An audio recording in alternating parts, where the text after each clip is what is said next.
Okay, so welcome. I am Hedy Rees, Program Director for the Center on Institutions and Governance.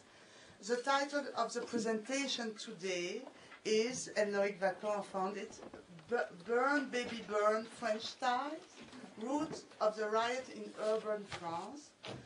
The goal is to understand the reasons of the recent riots in France. Are they the result of failed immigration policies or the results of social inequality and exclusion? Are they comparable to the big US riot like, in Detroit or Los Angeles? What are the prospects? So to answer those questions, we have invited two very renowned experts. First, I have Loïc Wacquant. He is Professor of Sociology and Research Associate at the Earl Warren Legal Institute, and he is also a researcher at the Centre de Sociologie Européenne in Paris. He is the author of over 100 scholarly articles, and among his books you have The Invitation to Reflexive Sociology with Pierre Bourdieu, Prisons of Poverty, Body and Soul, Ethnographic Notebooks of an Apprentice Boxer, and you have is working now on on the comparative historical sociology of forms and mechanisms of racial domination over 4 centuries and 3 continents. And the title is, for the moment, Peculiar Institution. And then I have Tyler Stovall. Tyler is Professor of French History at UC Berkeley since 2000. He is the author of Paris Noir, African Americans in the City of Light, The Rise of the Paris Red Belt, and his most recent book is France Since the Second World War. He has also edited a book called The Color of Liberty, History of Race in France. And he has been the director of the France Berkeley Fund with me, and we were working together. And he's the associate dean of the Social Science Division. There will be a webcasting of this event, so if you want to go back and to see it, or if you want to tell other people, just go on the website of the center. It's igov.berkeley.edu, and you will find then the link. Thank you, and now the floor is yours, Loïc. First, I'd like to thank the Center for Institutions and Governance for organizing this event, and my colleague Tyler Stovall for agreeing to participate as a discussant, and of course for all of you for coming, including those on the web. At least, I wrote my presentation from 11 p.m. last night to 5 a.m. this morning, so at least I didn't work for nothing. I've entitled my presentation Burn, Baby Burn, French Style, on the roots of the riots in urban France. And then let me just make first 3 preliminary remarks. First, I'm speaking here, and I agreed to speak on short notice and to derail my normal schedule, not because I'm French, but because I'm a sociologist of urban inequality and marginality, and I have studied extensively the banlieue, the French urban periphery, that is the theater of the recent riots. I've written extensively on the comparison of the Black American ghetto with the evolution, the trajectory of the French banlieue over the last 20 years. And indeed, I conducted field work in 1989-1991 in La Courneuve, one of the banlieues of North Paris, that is one of the centers of the recent events. Second, let me stress that I'm here to provide elements to explain and to understand a salient public event, an eruption or a disruption that has shocked the national elites in France and shocked foreign observers, tarnished the image of La Belle France, and led to a great deal of vituperation and backbiting. In a sense, France was giving the US a lesson on Iraq and on Catherine, and now we can get back to her and tell them, oh, what about your problems? I'm not interested in this sort of game of the blame game, and I want to avoid the logic of the trial. So instead of engaging into either celebration or denigration, I want to try to help us, explain and understand. Third, to do that, we must avoid 2 complementary mistakes. One is the over-interpretation of the events, that leads in particular to romanticize the riots, to see them as sort of full-fledged political intervention, the expression of the resistance of the lowly, and so on. But we must also avoid the complementary mistake of under-interpretation of the events that would fail to see that even as their protest takes the form of acts of destruction and delinquency, the rioters, the action of the rioters is endowed with political meaning, both subjectively as a personal response to being dissed by Minister of the Interior Sarkozy, who is seen as the living emblem of the excessive autonomization closing onto itself of the political field, but also that has political meaning objectively, in particular through fighting the police as the representative of a discredited political elite, and in a sense as overdetermined by and the ability to produce effects in the political field. So now to approach the events that bring you all, obviously a lot of people are worried about their next vacation when they go to France and they want a little advice.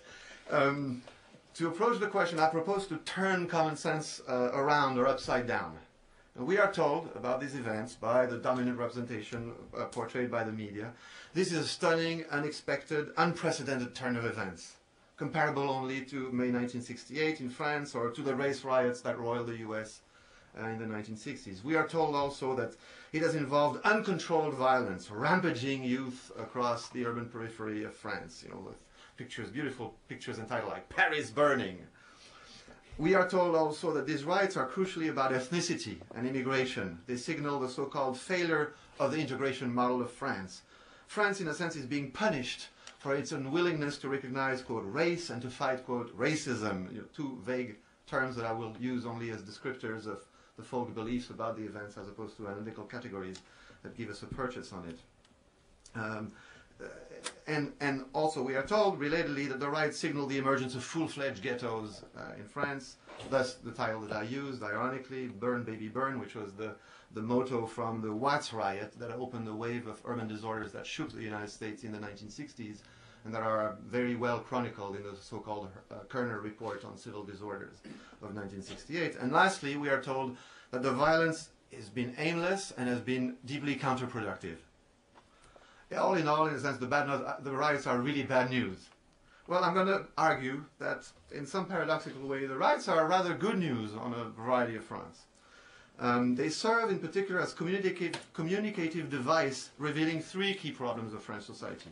The continuing malady of the banlieue, and which has to do not with the second-generation immigrants, which in fact are not immigrants, but rather with the third-generation permanent unemployment and underemployment in the crumbling, decaying former Red Belt and workers' territory of the French urban periphery.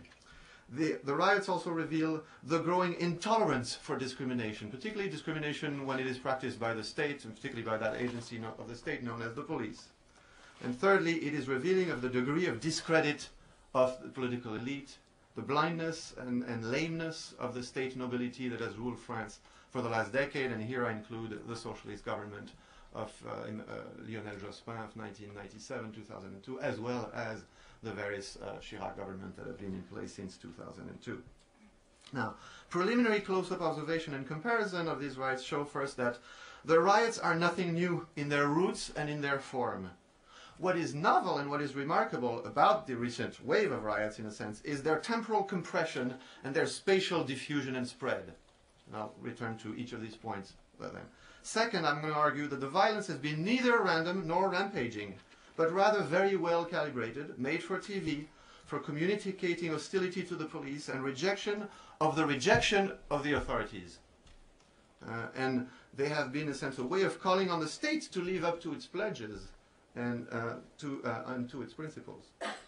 Third, they are not race riots, but rather they are at best mixed riots, like the population of the neighborhoods where they have flared up. And they are the product of the confluence of class exclusion and ethnically inflected discontent. But class, in particular unemployment and underemployment, is the primary and decisive factor, with ethnicity coming in as a secondary and accentuating factor. If you wish, in the latest blow-up, the fuse might be ethnic, but the explosive is social. And confrontation with the police as the arm of a discredited state is absolutely key to understanding what has been going on. Fourthly, I'm going to argue the French banlieue are not ghettos, but rather anti-ghettos. They are not the result of ethnic segmentation, but of class decomposition, of the breakup and the accelerating decay of the workers' territories that are so well described in Tyler Stovall's book, The Rise of the Paris Red Belt here. And if there's somebody from University of California Press, I would urge them to put out a paperback edition, because it's really a book that you understand the making of the Red Belt, and then you say, well, what will happen when you will have its unmaking, and then you have the description of the conditions under which the riots have taken up. So the immigrant population, Mr. Chirac declared on TV last Monday that this is a problem of identity, a crisis of identity. There's no crisis of identity. The so-called immigrants are not immigrants. They are French, and they're demanding their full French rights. They have no doubts as to which community they belong to. Lastly, I'm going to argue that the violence has not been aimless and has not been counterproductive. I will argue that it's best understood as proto-political and deeply ambiguous. Ambiguous in its tenor and ambiguous in its effects. In a sense, one can argue it's been a lot more effective than the last 3 elections, in which the power in place took a beating in the cantonal elections of 2003, took a beating in the regional elections of 2003, then took a beating again of 2004, took a beating again in the European constitutional referendum, and yet changed absolutely nothing in its policies and even in its composition. The latest political maneuvering of Chirac, consisting, after the devastating defeat of the European Constitution, in changing a few ministers around. The same faces are still in government, and we continue with roughly the same policy. Well, at least these riots have spotlighted the growing disconnect between the political system and the lower class. They have exacerbated and demonstrated the contradictions of the policy of penalization or policiarization of poverty deployed by the French government over the past decade. And it's created a breach, an opening, which can be exploited by regressive or progressive forces. And I do not agree at all with the idea that, in a sense, the big benefactor of this has been Sarkozy. This is a foregone conclusion. Le Monde today has an article showing the Sarkozy approval rating have gone up. It's a little early to say who's going to benefit from this. So let me then elaborate on each of these 5 points quickly. Here, I have a quote about, in a sense, a diagnosis of what has been going on. I won't read the quote. You've probably read it, and I'll ask you to keep it in mind. Try to think of who could be the person who has provided this diagnosis of the events in the banlieue. Could it be a politician? If a politician, which, is it Besançon? Is it, who could it be? Is it a sociologist? Is it a political scientist? You can keep that in mind. I'll return to that, and I'll reveal the author of the quote as my little treat at the end. First, the riots are nothing new in their roots and form. Low-grade rioting of this kind, characterized by running confrontation with the police, fed by mass unemployment, the casualization of labor, fostering diffuse social insecurity, relegation in declining and isolated neighborhoods where the sense of entrapment is further fed by spatial and ethnic stigmatization, these riots have been a fixture of urban France for over 2 decades now, starting with the wave of rioting of the late 1980s. Indeed, in 1993, I was invited to give a keynote address to the Brazilian Social Science Association, and they were mesmerized by a new phenomenon, which they wanted me to explain, the urban riots in the French banlieue. And so I gave a talk, which was published in 1994, entitled The Return of the Repressed, Urban Violence, Race and Dualization in 3 Advanced Societies, in which I compare the French riots with the British riots of the 80s and with the US riots of the 60s and 80s. If you'd like to read the paper, it's available on my webpage, sociology.berkeley.edu/faculty/Wacquant, at the top of the page. And indeed, there are 3 books, if you want to read more. Here is a book, Adil Jazouli, Une saison en banlieue. That was triggered by the rise of the riots in France in the 1980s. Then there was Christian Bachmann and Nicole Le Guenec, Violences urbaines, that was triggered by a further wave of violence in the early 1990s. And then you can read the excellent book by Stéphane Beau and Michel Pialou, Violences urbaines, Violence sociale, urban violence, social violence, on the urban rioting of the late 1990s. So here we are, in a sense, déjà vu, all over again. But there is something new about the latest wave. What is new is the geographic scope and the temporal stretch, the simultaneity of a multiplicity of small contiguous incidents, spread out over tens of cities across the country over 2 to 3 weeks. Indeed, the official end of the riot, in a sense we could say, yesterday the police said, now we have returned to normal. The number of cars that are burned are back to the national average. So therefore the events are over. So it gives us a 21-day stretch. Okay, so I'll give you some statistics and a profile of the events over these 3-week stretch. So the scale of the events, so the simultaneity and geographic scope, temporal stretch is unique, but in reality, the scale of the events, measured, for instance, by the number of casualties and the cost of destruction, the intensity of the riots as measured by the number of frontal confrontations with the police are much less than prior episodes, and I'm going to provide you some evidence of that. Indeed, here is the, now if we look at the, here's a little diagram showing the sudden rise of the incidents from the day after the initial. So the initial incident was two kids from a banlieue who thought the police was about to arrest them or to check their ID cards, as they do multiple times a day in these neighborhoods. And they ran away. They went into a power station, and then there they got electrocuted and died. And the third one testified that they were trying to flee the police. This started the next day, which is the first day of the riot, a confrontation with the police, the burning of 23 cars. These are the numbers of cars. This is the index that will be used. Now, you see that first, in the initial incident, the fact that it occurred near Paris is very central. It's central because it places it close to the political power and also close access to the media. But you note, if you pay attention to the curve, you note that in the second day, this is the first day after the riot, after the initial incident, the second day there's a little tick up, the next day it starts going down, and by the fourth day, it's actually dying out. The so-called riots are over. The riots are over because it's like one of the many incidents that occur, and in a sense it's going to be one of those riots that nobody has paid attention to, except some sociologists who have written some good books about it, but certainly that the Parisian media and the foreign media are going to be unaware of. And then what happens is the following. Sarkozy makes an inflammatory statement about youth of the banlieue, calling them scum, thugs. And then secondarily there's a spat between Sarkozy, a very public spat between Sarkozy and the minister in charge of equal opportunity, the French-Moroccan sort of face of the banlieue in the current government, Azouz Begag. This, the Sarkozy remark, was public dissing of all the youth of the banlieue, who responded by immediately escalating the incident in a direct political response to, you try to deface us, we will deface you, by escalating the riots. And so what you see immediately, the next night, 68, 228, 313, and then you go rise all the way to 1,400 cars at the peak of the riot. Here, three dynamics propel this curve upward. First, a vertical contest of honor between Sarkozy and the youth, who declared that Sarkozy has to apologize or to resign, and we will continue our rioting until, in a sense, he has corrected his behavior. This was made all the more dramatic as Sarkozy has made security and the pacification of the banlieue the centerpiece of his image as an action man. You know, Sarkozy is the French equivalent of Schwarzenegger. You know, even though he didn't play into movies and he's a lifelong politician, in a sense, he wants to show, I get things done. And his proving ground was going to be the banlieue, was going to be the crime in the banlieue. And so, in a sense, well, you've said that you're going to do that. Now you said that we are scum. Now we're going to show, and let's have this contest. So that's the first dynamic.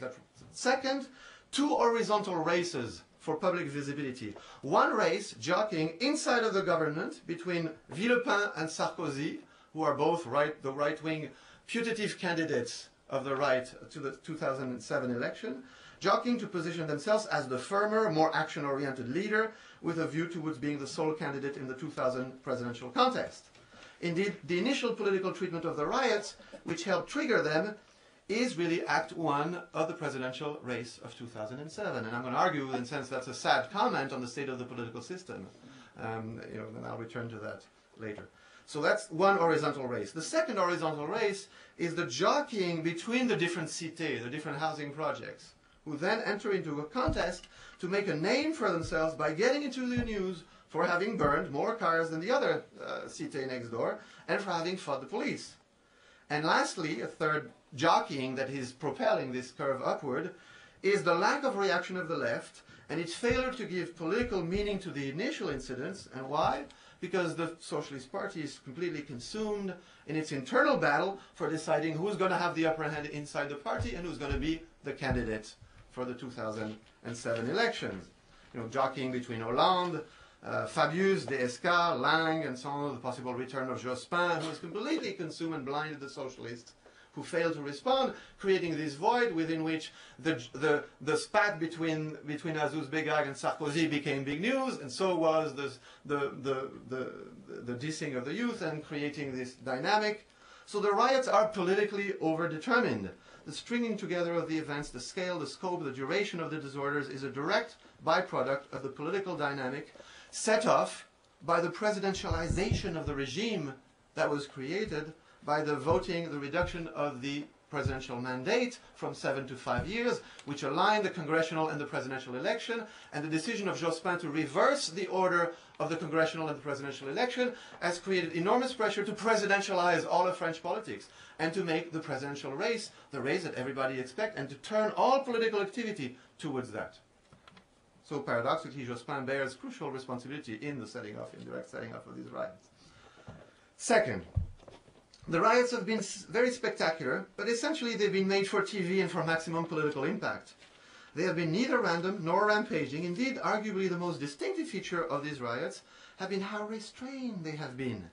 They have generated few casualties and comparatively little damage. And I'm going to show you this with a brief comparison here of the Clichy-sous-Bois, which is the neighborhood, the city in which the event started, at Arles, you know, versus the South Central LA, 3 days of rioting with the Rodney King. And in 3 days of rioting, there was not a single death. There were 2 deaths that were announced, but actually they were deaths that occurred in the areas where they were riots, but they were not directly related. They were not caused by the riots. They were just regular neighborhood incidents. But let's count those 2 deaths. There were 126 police injured. There was no tally for civilians because there were few injured, or the few brought certainly to hospitals. There were roughly 3,000 people arrested and roughly 9,000 vehicles, cars, buses, motorcycles, and mopeds burned. Now, if you compare that to the LA Rodney King riots, 3 days instead of 21 in April of 1992, which were quelled, I remind you, by the intervention of 7,000 National Guards and 1,200 Marines, there were 45 dead, 2,400 injured, 10,000 arrested, and about $1 billion of damage. The damage for the French riots is estimated about 450 million euros, about half of the damage, or 4/10 of the damage of the LA. So if you do a comparison, and you actually compute a rate of damage of casualty per day of rioting, you observe that overall the LA Rodney King riots in a single city generated 158 times more deaths per day than the French riots. That the Rodney King riots were 133 times, created 133 times more injuries, were 24 times more arrests per day of rioting, and created 18 times more damage in monetary terms per day of rioting. So really, very small impact in terms of the actual damage, no comparison.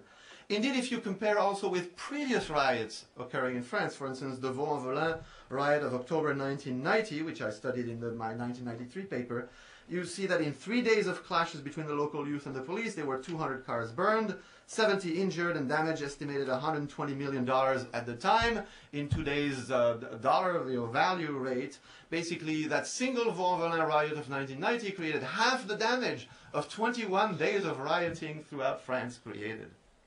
So clearly, another way to assess the riot is to say, okay, 9,000 cars were burned, but that needs to be compared to the 28,000 cars that were burned in France during the first 10 months of the year without any outrage over riots going on, in a sense, the normal rate of car burning. If you wish, if you compute a rate, you could say that the riots of the last 3 weeks have done about 3 months of rioting in 3 weeks. 3 months of car burning in about 3 weeks. So an acceleration of by a rate of 4 of the normal low-grade silent riots that are going on as the media doesn't pay attention. The total damage was estimated to be about 450 million. 200 million of this is public damage to schools, social centers, buses that have been burned, destroyed. 200 million euros is private damage, of about 10% for the burned cars. In fact, the burned cars, which cost on average 3,500 euros, is such that the insurance companies have announced that they will pay all of the cars, even the people who are not insured, and that this will not affect the cost of car insurance, because this is minor. This is 250 million out of 14 billion of car damages paid yearly by the insurance industry. So a drop in the bucket. Now, then it means, well, the drop in the bucket, but still there's all this is pretty spectacular. So we must then pay attention to the ritualized quality and, in a sense, the meaning of the burning of cars, the burning of garbage cans, cars, schools, gymnasia, which are primarily a means of drawing the police in, so that when you have them in, then you can engage in a confrontation with them, you can stone them, you can shout at them, you can throw things, and you can fight with them or with the firefighters, who are seen as a representative of a discredited state. So now there has been widening comprehension that the rioters would burn cars, store schools. After all, they're burning the things, their own cars, they're burning the schools that they need, and so on and so forth. But these cars, stores, and schools are the very symbols and instruments of access to the sort of stable life that these youth are being denied. Buses and cars are means and symbols of physical mobility, symbols of socio-economic stability. It takes a stable job to buy a car in installment, the kind of job that you don't have. Schools are institutions that either exclude them outright or include them, but even when they have gotten a degree, fail to deliver on the promise of occupational success and cultural acceptance. They are not the so-called social elevators that the politicians talk about, but rather traps that consign lower-class youth of immigrant and French origins alike to a life of marginality, even as they claim to offer a way out, thus the anger against the school. The police are the frowning face of the state that does not deliver on its promise of liberty, equality, and fraternity, to which I'll return later. I'll return to the question of the police. Basically, the police are representatives of the discredited power that abuse their authority and reinforce the feeling of indignity and of being second-class citizen. So there's clearly a practical proto-political rationality to these events.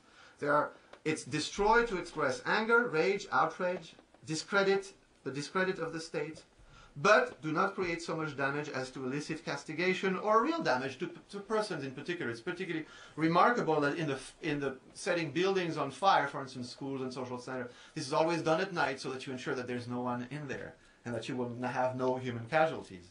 It's also very remarkable that all the so-called shooting at the police, that when the police enter these neighborhoods, some of which look like they're very, very large public housing concentrations, with buildings sometimes that run for 100 or 200 yards of 15 stories with potentially maybe 1,000 windows looking at you, that they are shooting at the police with live ammunition, with guns and rifles, and yet they haven't managed to kill or injure seriously a single police. Clearly, either you're a very bad shooter, or you're not aiming at the police, or certainly you're not aiming to kill. And so always firing at the police, but always missing them, bizarrely. So, third element. The dominant frame of the interpretation of the events have been quickly established. These are race riots. They are instigated by immigrants who have, quote, failed to integrate. France has, quote, a race problem. France was in denial, and the reality has come back to hound it and to punish it or her. Its insistence to not officially recognize ethnic groups, to refuse to count by race, is putting it into an impasse. Now the problem, the snake has come back to bite it. Where does this interpretation come from? It comes largely from the skin color of the perpetrators of the riots. As you see pictures from TV, you see a lot of colored faces. And so therefore the immediate interpretation, well, this must be motivated by racial considerations. Well, think of the analogy. The French soccer national team has a lot of black faces on it. In fact, sometimes it's all black faces on the football field. Yet, when you look at the French team, I don't think many people would say that race is what determines them to be on the team. Yet, when you see a team of rioter, it seems, sort of commonsensical to say, oh, but what determined them to be on the team of rioter was their race. Well, think of how the analogy works or doesn't work.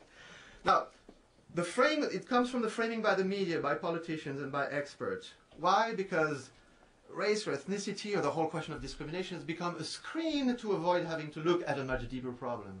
In a sense, in the 1980s, as the Red Belt banlieue the traditional workers' territories, which are a very peculiar urban configuration, as Tyler shows very well in his book, made up of the integration of factory work as the dominant economic underpinning, but also a very dense network of association and organization that tie the world of work to the municipal political authority, to the world of unions, to the world of associations, and create a working class centered universe in which there's a tight integration of space, of residence, of community, of organization, and of politics in one sense, hanging together. And this has been, unhinged, and this has been decomposing. Now, this decomposition was masked in the 1980s. The left politicians couldn't say we are leading a political, an economic policy that is destroying the working class that is supposed to be our electoral basis. So they said instead that what we have now is a problem of territory, the problem of the banlieue, a problem of neighborhood.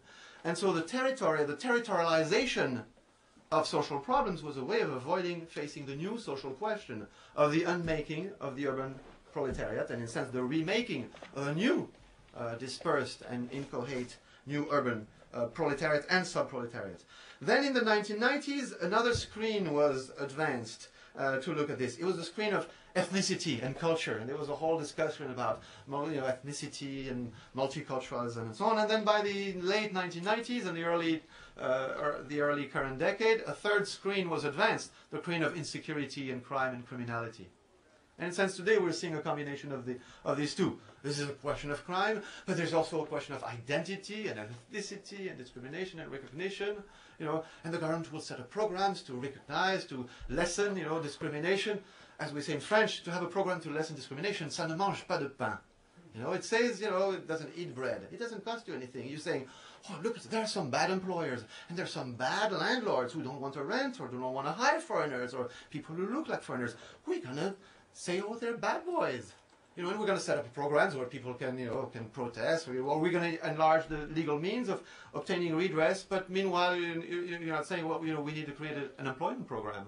We need to create, 2 million jobs in these urban peripheries, and this is going to cost, about 20 to 30 billion euros, which we don't have because we're trying to vote a tax reduction for the upper middle class and upper class.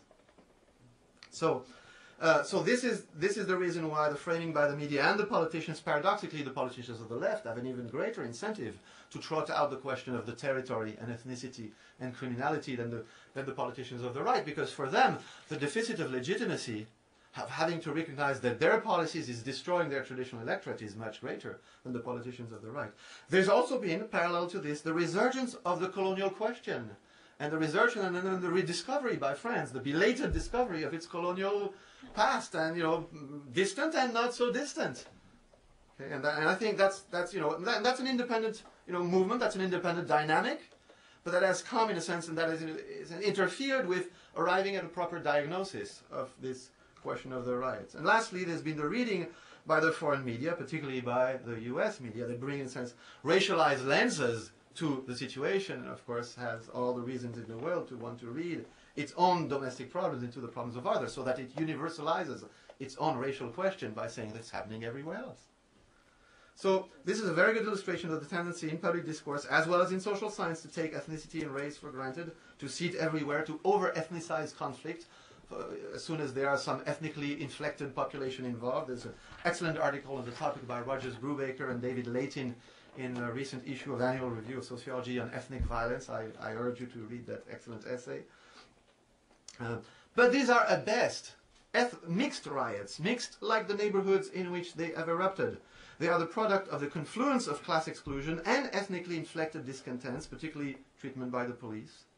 But class, unemployment and underemployment breeding long-term marginality is the decisive factor, with ethnicity coming in as a secondary and aggravating factor. In a sense, the presence of the so-called immigrant youth, who are not immigrants, they are very visible, and they are, in a sense, at the forefront of the riots because they are, much deeply hurt by the deproletarialization, by the casualization of labor, by the normalization of desocialized, insecure labor as the normal horizon for the unskilled working class, for the generations to come. Recently, the head of the MEDEF, the so-called Mouvement des Entreprises de France, the business round, the French equivalent of the business round table, announced, Madame Parizeau, she announced that precariousness, people are protesting precarious jobs, but precariousness is like a law of nature. Precariousness, you have precariousness in love relationships, you have precariousness in the weather, you have precariousness in jobs is, it's just, people just have to face up to the reality that, it was abnormal that we were providing all these, guarantees for employment. Now, we just have to go back to the law of nature. Now here, I don't have the time to go into a deep analysis, but I'll send you to my 1993 paper that's on my webpage. The structural causes in 2005 are the same as they were in 1993. Mass and persistent and chronic unemployment amounting for entire segments of the working class to outright deproletarianization, bringing in its wake pervasive material deprivation. Secondly, relegation into decaying neighborhoods in which public and private resources diminish just as competition for them increases, particularly by the entry into immigrants in those neighborhoods from which they were historically excluded. And it's not that the neighborhoods are becoming more segregated, the neighborhoods are becoming less segregated. The foreigners and the immigrants used to be much more segregated, much more kept apart and not allowed, in a sense, to compete and to access the public institutions. And today they are accessing the public institution. Thirdly, the heightened stigmatization in daily life and in public discourse of these neighborhoods, all of which are more deadly for occurring against the backdrop of a general upswing in inequality. Now, since 1993, if I had to rewrite that paper, I would add three factors. First, further deproletarization and casualization of labor that has increased the increased incidence and intensity of social insecurity. And here, let's do that. Just a little snip off. And here, so on the interpretation of the, the dominant interpretation of the. This is Libération, mot de ghetto. This is a map that Le Monde published of the proliferation of ghetto neighborhoods in France. By which they mean, if you look in detail, what do they mean by ghetto neighborhood? The so-called 752 zones urbaines sensibles, which are the neighborhoods targeted by a special urban policy, urban renewal plan, which are neighborhoods that you are put into this list by virtue of high unemployment, low school achievement, low income, high rates of a variety of social problems. Well, then no wonder that afterwards you say, and then as you lower, and you can decide, you can put 350 of them or you can put 750 of them. So the French government started its urban policy by having 90 of them in 1989. Then in the 1990s it decided the policy is not working, let's have 200 neighborhoods. When the policy didn't work, they say, well, let's have 400 neighborhoods. And in the latest wave in 1996, there were 750 neighborhoods. But it's a purely administrative decision. So the so-called proliferation of ghetto neighborhood, in fact, entails neighborhoods, as you can see here, that have a high proportion of people under 20 years of age, that have a high proportion of people without high school or university degrees, that have an unemployment rate above the average, and that have a low proportion of homeowners. And you're like, well, and these are the neighborhoods. Yes, and you know what? Well, these are the criteria by which the neighborhoods are selected. So how surprising is it that, that the neighborhoods in this category would have these properties? This is the official administrative designation. Now, here is the story that this is hiding. The spread of social insecurity among the youth in the so-called zones urbaines sensibles, sensitive urban zones. If you pay attention to this table that I dug up from data from the INSEE from a 2001 study, which revealed that sensitive urban areas, it's an article called Sensitive Urban Areas, the rapid increase in unemployment between 1990 and 1999. And it revealed that job precariousness and social insecurity have become generalized and concentrated during that decade. Now remember that decade, particularly the period 97-2000, is a decade of prosperity. So prosperity has brought what into these neighborhoods? More unemployment and more casual employment. Indeed, the number of precarious workers nationwide, now precarious workers are those on short-term contracts, temporary staff, subsidized jobs, has gone up from 2 million to basically 3.5 million now. Nationally, this goes from 1 in 11 workers to 1 in 7 workers. In the ZUS, 1 in 5 workers is, now that's not counting the unemployed. Now, if you look in these neighborhoods, you see what's the percentage unemployed. The percentage unemployed went from 1/5 to 1/4 during the past decade. The percentage overall, nationally, in the ZUS, it went from 28 to 40%. While, France was experiencing prosperity and growth. If you add those who are, in a sense, in precarious job positions, you add another 20%, which means that, as of today, about 2 of every 3 youths 18 to 30, is either unemployed or employed in a precarious position. So we can see why, of course, Jospin lost big in the lower class neighborhoods where people either didn't go vote or voted for extreme right or extreme left. We can also see how, after 3 successive crushing defeats at the polls, Chirac continues to implement a policy that, when Chirac continues to implement a policy that further deregulates the labor market, and the latest announcement of Villepin of the new deregulation, the creation of the new labor employment contract that will allow firms to hire and fire you at will for 2 years, is basically saying to the youth of these neighborhoods, you know what, you've had some of this medicine of insecure employment, and we're going to extend and generalize that.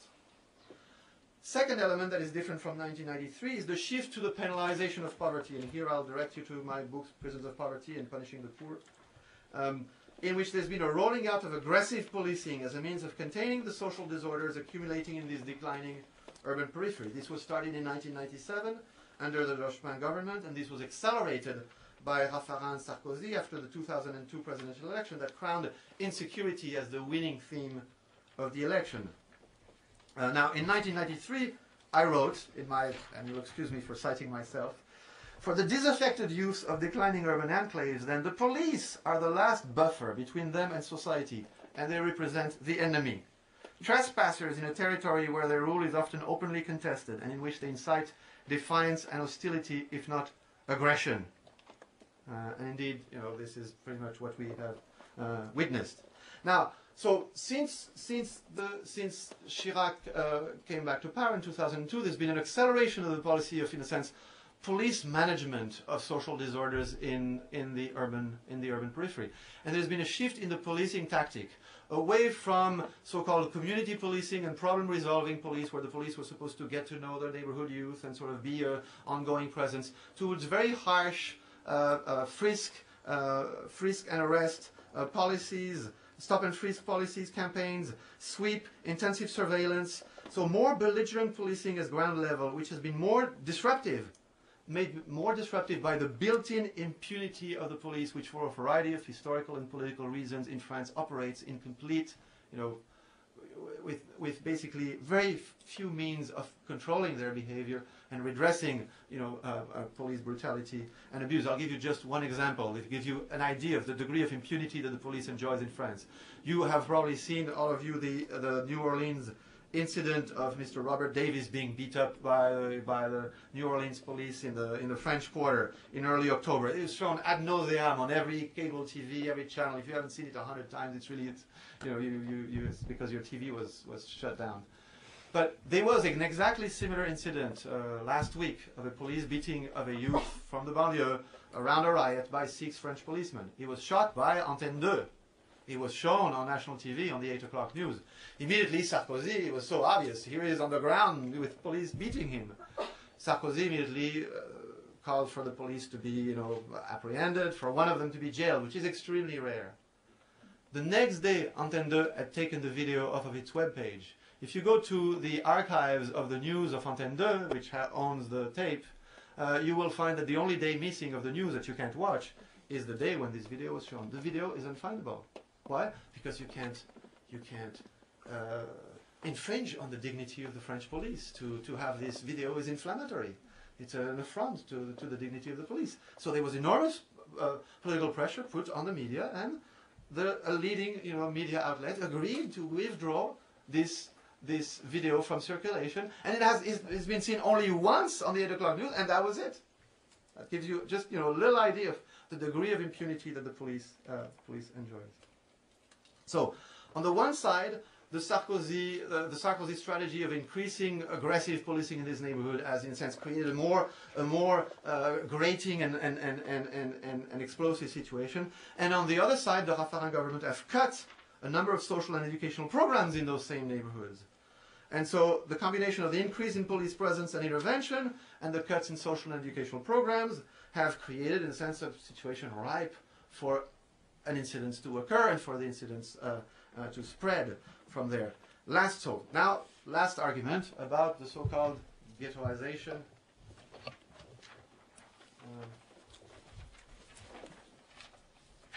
Put this as an illustration. Mot de ghetto.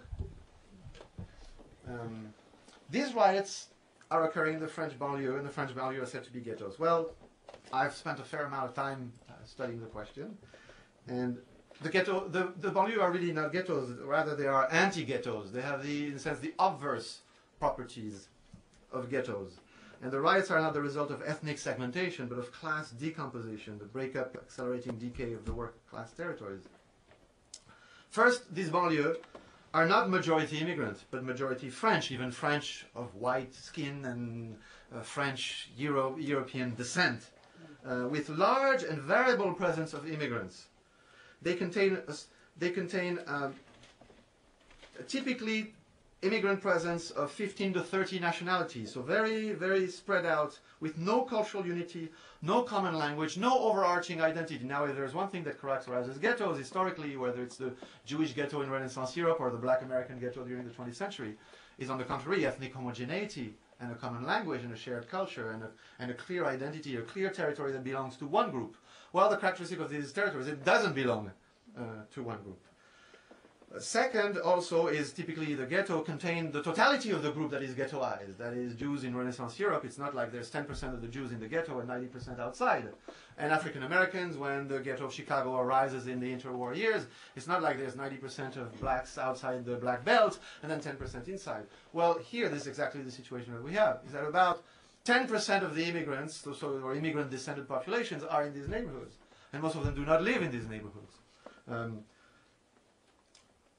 Basically, I mean, calling these neighborhoods ghettos is a fundamental misunderstanding of what a ghetto is. It is confusing a ghetto with a segregated territory, with a territory of poverty, with a territory of dereliction, with a territory of destitution.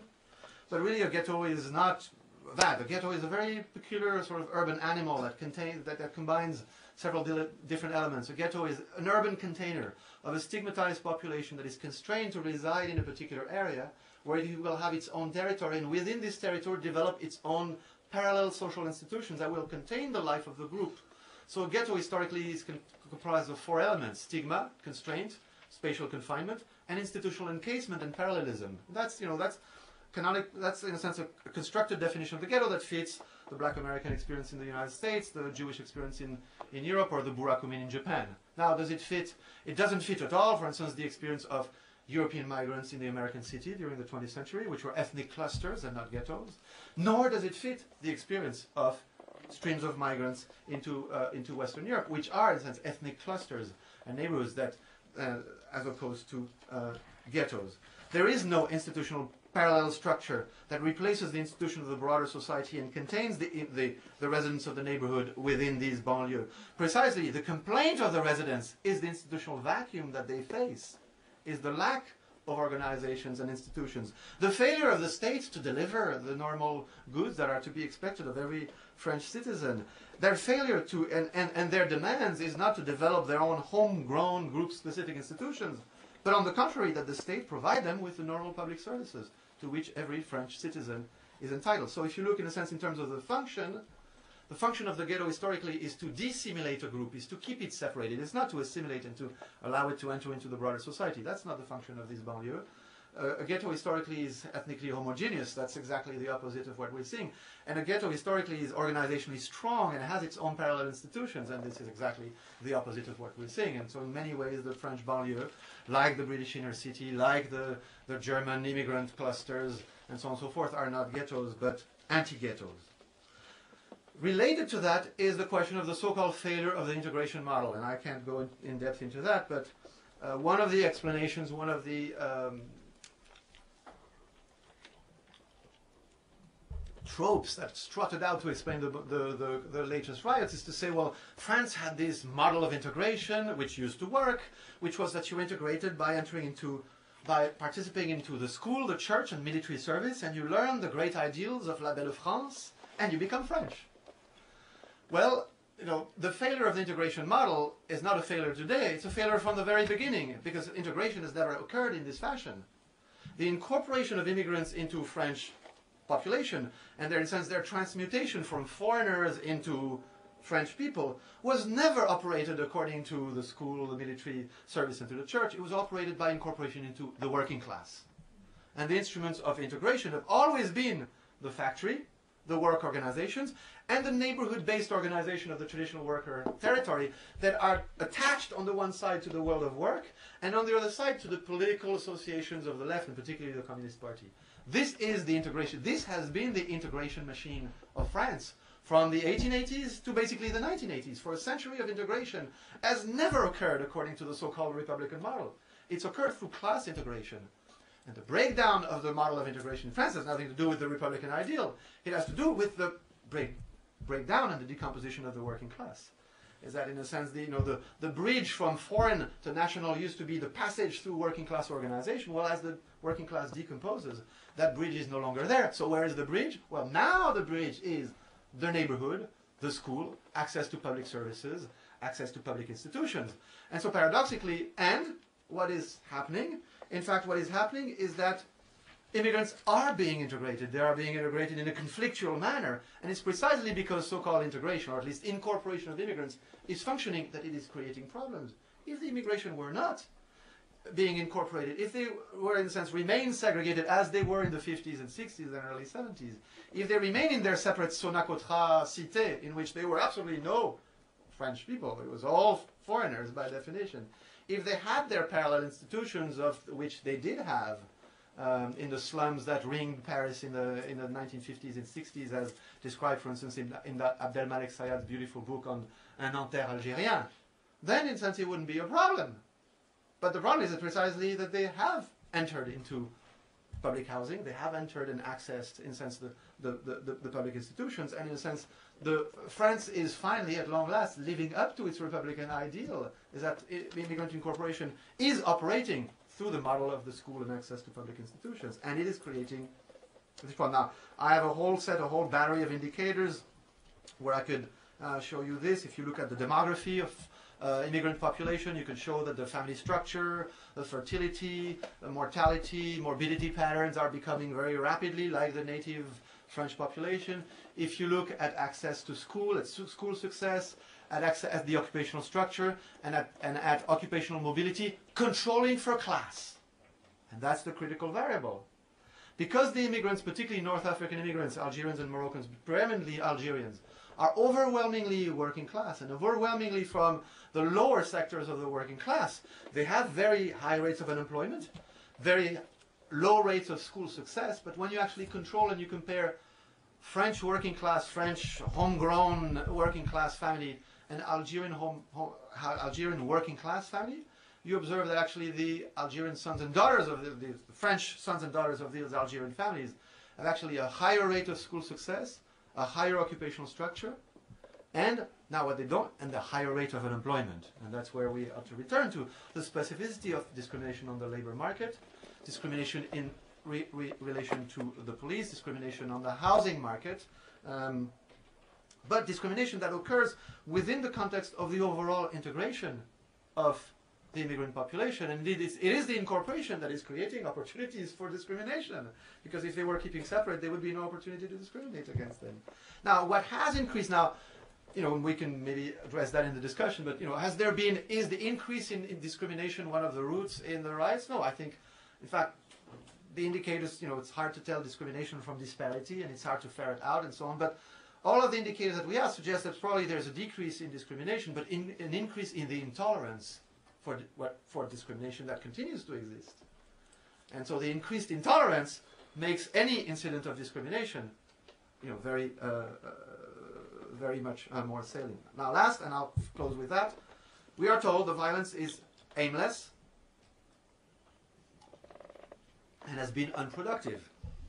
I've argued, on the contrary, that it's been proto-political violence, deeply ambivalent and ambiguous in its meaning and effects. If you compare it to the effect of defeating the sitting government 3 times in a row with humiliating defeats, which has changed absolutely nothing in their policies, but certainly the riots have been more effective, because they've already forced the government to immediately refund the social and the educational programs that they had cut, resulting in the infusion of an immediate 100 million euros into the poorest neighborhoods of the country. They have immediately put the question of discrimination on the political map. They have forced the government to restore 5,000 pedagogical assistants to schools for the 1,200 most underprivileged high schools in the ZUS. They have led to the announcement of the creation of 100,000 fellowships for deserving students from these areas.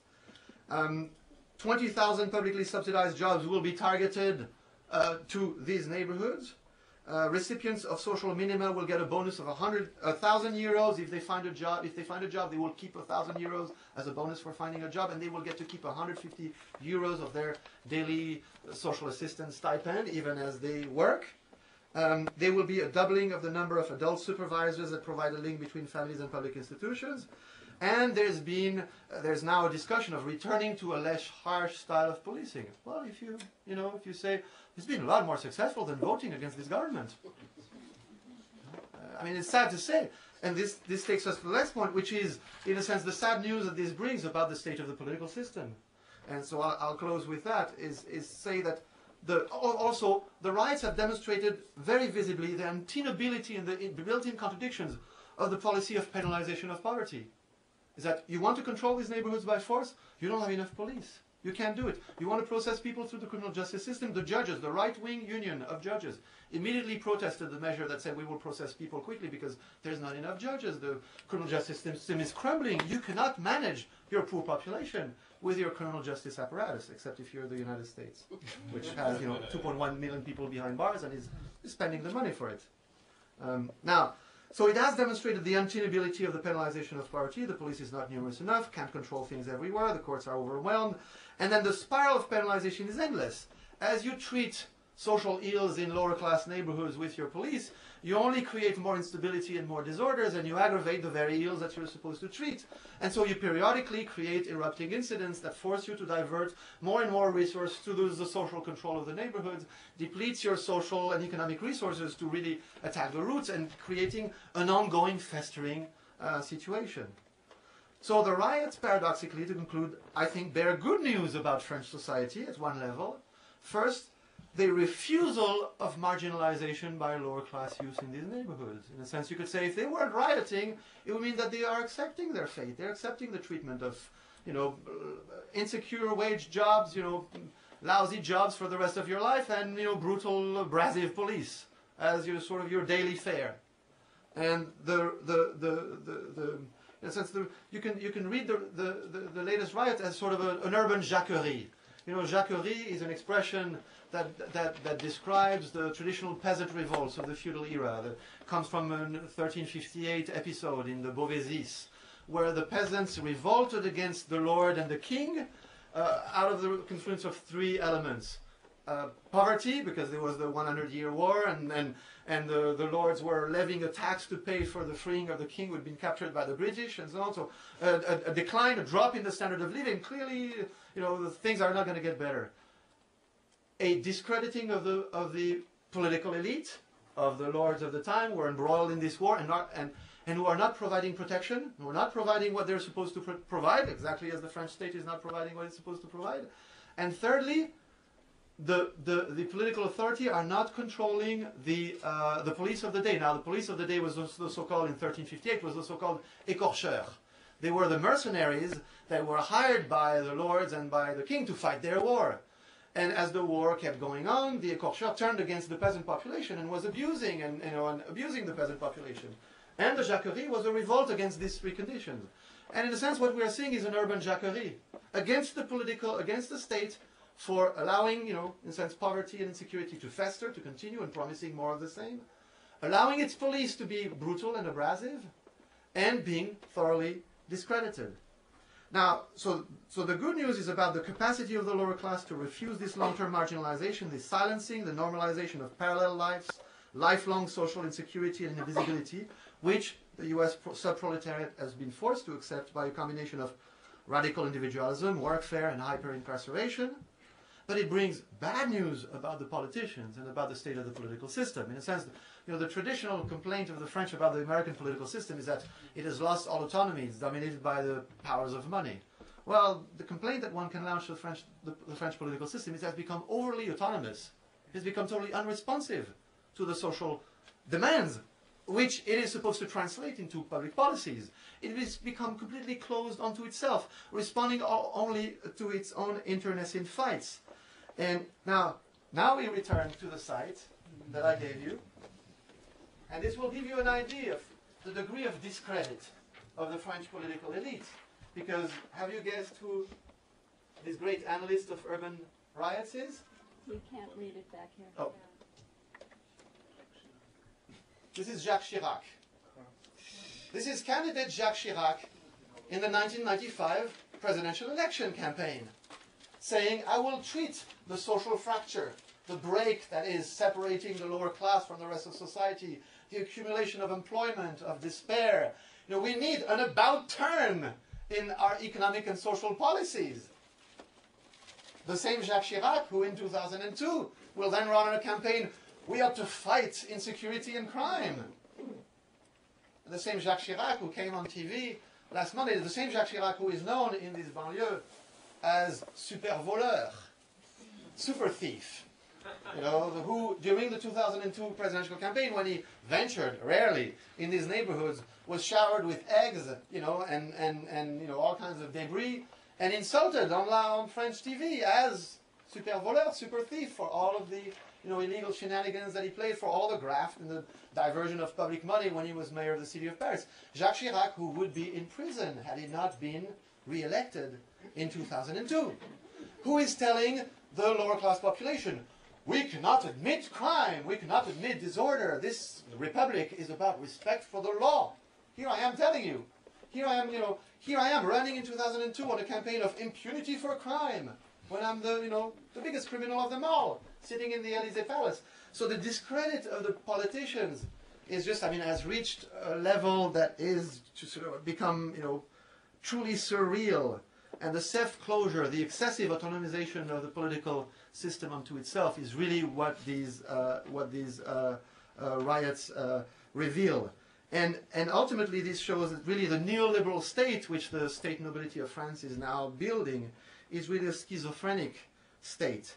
It is, you know, liberal at the top, non-interventionist, we have to pull out, we can no longer provide you with jobs, we can no longer provide you with social systems, we are going to have a small state on the economic and social front, but it is intrusive, growing and paternalist at the bottom when it comes to handling the social consequences of these policies of economic deregulation and social welfare retrenchment.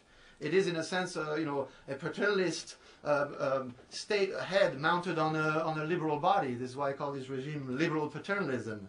It gives all freedoms to firms, to the upper class, to the market, but it reduces the freedom of the lower class by putting them under close police supervision and curtailing their freedom. It tends to criminalize and even, as we see, militarize the consequences of urban marginality and subjects problem populations and territories to intrusive penal control. But the penalization of poverty only creates more instability and insecurity and will create periodic riots of the kind that we have seen. I predict here we will see more of these riots, and I think that we will see more of these riots before the French presidential campaign goes into full swing. This is one of a number of riots that will occur. And it remains to be seen if these contradictions that the riots have revealed, good news about the capacity of the lower class to still resist and try to express itself in a proto-political fashion, but the extreme degree of lameness and blindness of the state nobility and the closing onto itself of the political system, whether the opening that was created and whether the contradictions that were spotlighted will be resolved during the presidential campaign, in a sense, you know, whether the outcome of this opening will be regressive or progressive, depending on the political interpretation and the political work that is done now. So there is much political work to be done.